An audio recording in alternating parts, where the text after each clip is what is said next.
Hi అండి. అందరికీ నమస్కారం. Welcome to my channel. ఈ వీడియోలో ఏపీ ప్రభుత్వ ఉద్యోగులకు మరియు పెన్షనర్లకు 12వ పీఆర్సీ నియామకం, అలాగే ఐఆర్ ప్రకటనపై కేబినెట్ సమావేశంలో చర్చ. పూర్తి వివరాలు వీడియోలో తెలుసుకుందాము. వీడియోని ఎక్కడ గాని స్కిప్ చేయకుండా ఎండ్ వరకు చూసేయండి.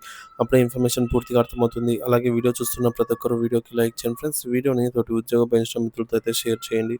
కొత్తగా మన ఛానల్ చూస్తున్నారు, ఇంకెవరైనా సబ్స్క్రైబ్ చేసుకున్నట్లయితే వెంటనే మన ఛానల్‌ని సబ్స్క్రైబ్ చేసుకోండి. దీని ద్వారా నేను చేసే ప్రతి ఒక్క వీడియో మీ వరకు రీచ్ అవుతుంది. ఇక ఆలస్యం చేయకుండా వివరాల్లోకి అయితే వెళ్ళిపోదాము. ఫ్రెండ్స్, ఇక విషయానికి వచ్చినట్లయితే ఈ రాష్ట్రంలోని ఉద్యోగ ఉపాధ్యాయ పెన్షనర్ సంఘాలు 12వ వేతన సవరణ ఏర్పాటును చేయాలి అని చెప్పి, అలాగే మధ్యంతర వృత్తిని ప్రకటించాలని డిమాండ్ చేస్తున్నారు. ఈ నేపథ్యంలో సంఘాల ప్రధాన డిమాండ్లపై త్వరలో జరగనున్న రాష్ట్ర మంత్రివర్గ సమావేశంలో చర్చించే అవకాశం ఉంది. ఈ సమావేశంలో తీసుకునే నిర్ణయం కోసం ఉద్యోగులు ఆసక్తిగా ఎదురు చూస్తున్నారు. పీఆర్సీ, ఐఆర్ డిమాండ్ల నేపథ్యంలో తెలుసుకోవాల్సినటువంటి 10 కీలక అంశాలైతే మనం చూద్దాము. ఒకటోది 12వ పీఆర్సీ ఏర్పాటు. ప్రభుత్వ ఉద్యోగులు మరియు ఉపాధ్యాయ పెన్షన్‌లకు సంబంధించి 11వ పే కమిషన్ గడువు జూలై 2023 నాటికి ముగిసింది. తదుపరి 12వ పీఆర్సీని ఏర్పాటు చేయాల్సి ఉన్నప్పటికీ ఇంతవరకు ప్రభుత్వం ఎటువంటి చర్యలు తీసుకోలేదు. వెంటనే 12వ పీఆర్సీని ఏర్పాటు చేసి దానికి చైర్మన్‌ను నియమించాలని ఉద్యోగ ఉపాధ్యాయ సంఘాలు డిమాండ్ చేస్తున్నాయి. రెండోది మధ్యంతర భృతి, ఐఆర్ ప్రకటన. ఉద్యోగులు, ఉపాధ్యాయులు చాలా కాలంగా మధ్యంతర భృతి, ఐఆర్‌ని ప్రకటించాలని ప్రభుత్వాన్ని కోరుతున్నారు. కానీ ప్రభుత్వం ఈ విషయంలో ఎలాంటి నిర్ణయం తీసుకోలేదు. కనీసం ఇప్పటికైనా ఐఆర్ ప్రకటించాలని వారు డిమాండ్ చేస్తున్నారు. మూడోది బకాయిల చెల్లింపు. ఉద్యోగులకు రావాల్సిన కరువు భత్యం, డీఏ, పెన్షనర్లకు రావాల్సిన కరువు సవరణ భత్యం, డీఆర్, అలాగే పీఆర్సీ బకాయిలను వెంటనే విడుదల చేయాలని ఉద్యోగ సంఘాలు డిమాండ్ చేస్తున్నాయి.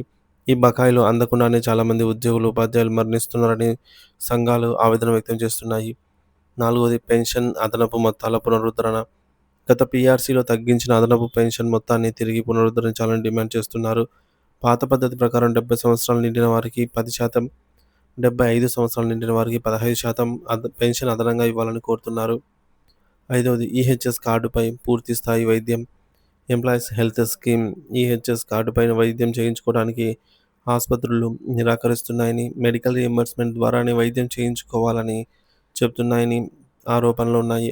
ఆర్థిక ఇబ్బందుల కారణంగా చాలామంది ఉద్యోగులు వైద్యం చేయించుకోలేకపోతున్నారు. తక్షణమే తగిన చర్యలు తీసుకొని ఈహెచ్ఎస్ కార్డు ద్వారా పూర్తి స్థాయిలో నగదు రహిత వైద్యం అందేలాగా చూడాలని కోరుతున్నారు.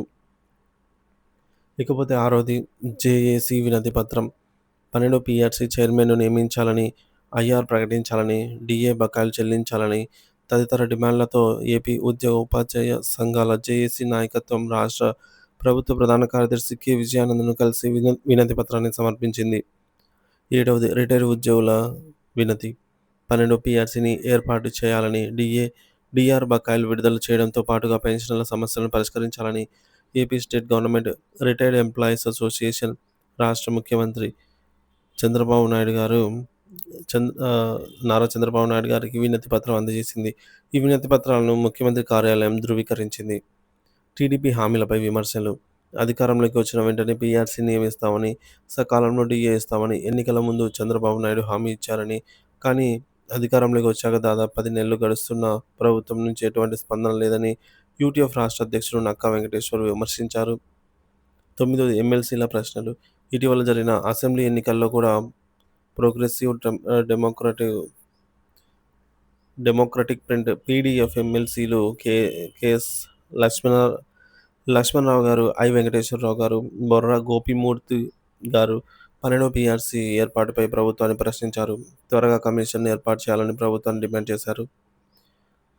పదవది ప్రభుత్వంలో కదలిక. ఉద్యోగ ఉపాధ్యాయ పెన్షనర్ సంఘాలు అలాగే పీడీఎఫ్ ఎమ్మెల్సీల డిమాండ్ల నేపథ్యంలో ప్రభుత్వంలో కదలిక వచ్చినట్లు తెలుస్తోంది. త్వరలో జరగనున్న రాష్ట్ర మంత్రివర్గ సమావేశంలో 12వ పీఆర్సీ కమిషన్, ఐఆర్ వంటి అంశాలపై చర్చించే అవకాశమే ఉన్నట్టు తెలుస్తోంది.